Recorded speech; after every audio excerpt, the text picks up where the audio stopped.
COP28 is over. That is the fast that was COP28. Of course, it was hosted in the UAE, which is the 7th biggest oil producing nation in the world, out in the Middle East, an oil superpower.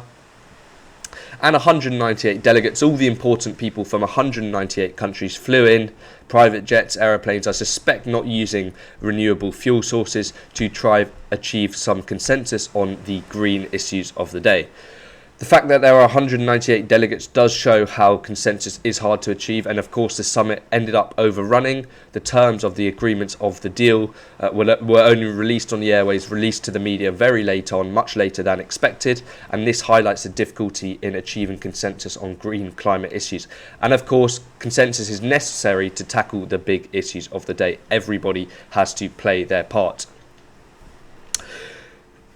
The major thing of the summit was the first acknowledgement of the need to phase out abated fossil fuels in particular. Some delegates have been saying the summit marks the end of the fossil fuel era, though I think we've heard this all before, really.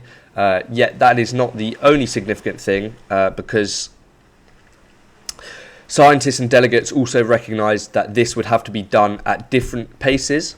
And this was seen as a concession to the oil-rich, oil-heavy and gas-rich, gas-heavy nations that were there. Saudis, UAE, Dubai, of course.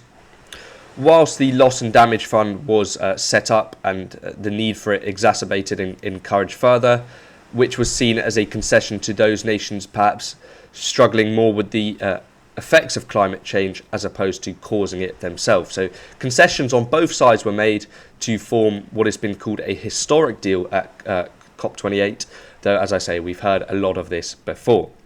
Of course, a quarter of the UK's energy mix will still rely on oil and gas by 2030, and of course oil and gas is pivotal in ensuring energy equality at the moment, because at the moment oil and gas is the cheapest way, the cheapest form of energy globally, and so, as I say, it ensures energy equality.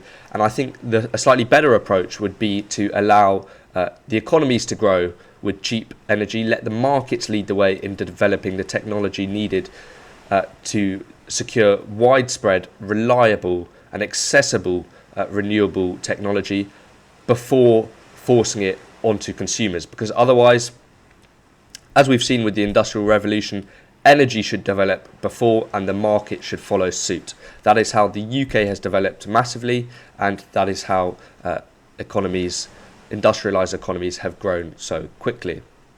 Most of this was overshadowed by the president of the summit, who of course first said there was no science behind the calls to phase out fossil fuels, which is odd, but it's understandable as he was rumoured to be striking his own oil and gas deals with delegates that had turned up to the summit. So as I say, all of that overshadowed the talks, and of course it will be an American representative said that maybe his words came out the wrong way. I suspect that's a rather kind interpretation and a rather naive interpretation actually of what he was doing, the president of the summit.